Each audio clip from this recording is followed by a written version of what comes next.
Mo bibia akwaba shonko ediba to my JHS munia ba mosomfo na ama obusua enie na ebre aso se trending issues medeba so mo e we fide so nebusa for trending issues ya ne hwe nsema edi ehim e wo my gane mu beka ya na wo twetwem ye fiada video bi ebeto dia na te se video no emu no na te se gospel musician Joyce blessing woto enwum kama but se wa page worship bia the whole crowd na wo mo event national to the womera homa nesa na obi ni bebi a wo ba nyumtuni yes islamafo efri eba ya te say yeah ebra bless Joyce blessing to nyuma and to no so efri stage no so ebe hwi mic no e de efri ni nsem a te say wo kan nsem eduguma te say according to or no at that moment no na te say edi na say won konkrom na efa ni mu akasa na nsem odi to dwane say Joyce blessing ensanko ni kunu enchembiem onsa ni china te se ni kuna wo jan no won ko fa na ade na won wire so betia na emu ho no ma no otimu se Joyce blessing na te se ade no ato no so ama te se ni wo adwiri no pa gire wo na te se wontimi nya no hwe esua na wo so ama te se eye be ma wo jan nchen na te se wo so ni mu a te se otimi edina ne nan so na ensem no ebeto ja te se ehia se gentri no anwomtofo a wo mo ewo gospel industry no emu dodo na apa bonten abekasa etia eye de course so ewo stage no so no na wo mo ma ba bonten no eye brother Samia wono so ewo history with yes islamafo no so beka te so blast islamafo anyhow because wono emu no waje asotro ewo deliverance session e dey free nsem we you no esincha biem so no empress gift adoye wono so abekasa e dey found said yes islamafo eye no na enchakwemu akubako say na biem so no ye gospel musicians na wodo no te say Celestine Donko oyima mercy ene wo mo makika no ni asofo bi so de o ma no atomu ate say wo mu nia e kaseti say impo say ho ene ba islamafo so no wo kasa na woni ho kwan say stage no so confodomanim ene tetu beka sa ensem na say private issue ntina nko betimi achi no akonchem na nipa kra ye didi no aye Joyce blessing na mu no afen no so aba bonte aba react to the issue no de ne nsem o kan ne o kan tia wa mu o kan kasa po mu ema say wo de atu da no bi ehu de wo pa akire ene nsem no de ntia wo kan sa na ebusa for de nsem no atu da no wo de eye video no so wo jina stage so wo minister te say utimu say enyuma na wo to no na te say a movie crowd pa te say nkofo do na wo metwehye wo no wo bia ebo e di age no so a te say wo de kire say wo no emu no wo eye nyankopon abasa e wo no so na say e no cho e wo eye video no as the caption no say the mantle upon me is not by might, thank you Jesus, so unbreakable a te say eno eye deep pa explaining lots of things about issue na e ko so nebusa for ansa na meko eye the caption no ehun ensem na say chire ensem no ye momodi anko he video no emna na ye ba ye kan ho no me de besomo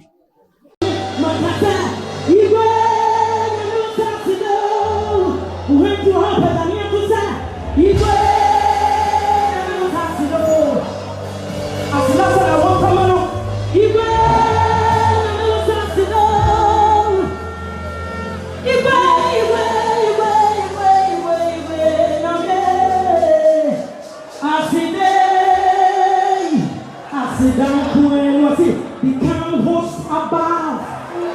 Be quiet, those below. Yeshua HaMashiach is coming down tonight. And for us, and trying to say, and say to walk one in the cheek. They've been to give a minute. Unbreakable, listen to give a minute.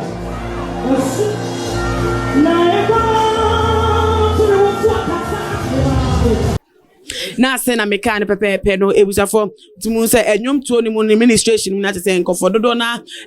te se wo mo eboji no se tumu se our fan base pa na wo share the caption na say this mantle upon me is not by might and not is what they pa tre say enye nipa ana se nya hoden so eno di nya eye ne ngosre wo no so de eto nwom no dabi enye obi na ye na dom eye nyankopon na mu na twusu no share ne ma ema ne wan wode ema otimi eye ye nti enye obi anamo a obetu dia fa na na so obi ni ye bi obeye e dia fa no and I said you ofe mu mpo at that moment no and betimi ase no na ase no woka de bi ada no stone na oye unbreakable na ebusafo and somebody to dana to say amanfo atwomadwen akwakyire akokekai eye brother Sami ba bonten be react to situation no and somebody to dana say yes Cecilia Marfo no or pekwan e dia trending or pekwan e dia back into the limelight and same ni di enisro obi a antene ka bi wa say de won tunum biemti obi a enfinu and wo pekwan e dia ba bonten biemti na tese wo huni say that moment no Joyce blessing na tese sending some ba tese nkofa kan nkofo pe mu nkyire mu no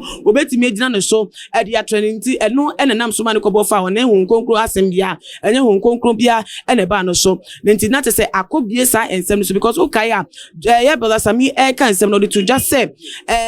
Joyce blessing na mu no na akasa amata say otu say Joyce blessing na sem na course no ehye ne pa amata say wedi wan rewa ma ni ase ni aso nti say if you are going by the brother Sami kan ya near the match Joyce blessing so ne submission dey abetuja wo ne Instagram page na to say the upper channel say the Islamafo ye say wodi gu no fi wodi gu no ho fi anase wodi ese na dwumedie no enkosi aga enye adwuma wono do da so agina ne na so a che say aduma e wono so because aye adwuma a che say ebe boa ma na akosoro adore a che say bibie enu a betimi a chena sana se betimi e break no say na ne din unbreakable no esifa e kire no nenti ebusafo ensem no bibia aka koduru eno no we de didi na amu enu mababo nti abeka ne nsem nti we de na che say Cecilia Marfo de oye enu no Joyce bless say wante wonfo onye say obeko ni kunu obiem so wonko ni kunu obiem I think say ne mu aye we to say eyi anopa say still na oyo unbreakable bi enu abetimi ebubu no nti say Cecilia Marfo eka say won san kunu kunu ebiem no onni so na ebusafo ensem no dia akopie mu enu nti won so adwenche efa ensem no eho no but more dia na fa sumye e we comment section na ebiem so share video we on all the social media platforms follow yen e Instagram Twitter so @tumagh_ Facebook so @tumagh bidin de na ama obusu anyame ya aduma e be dey share bi makramu.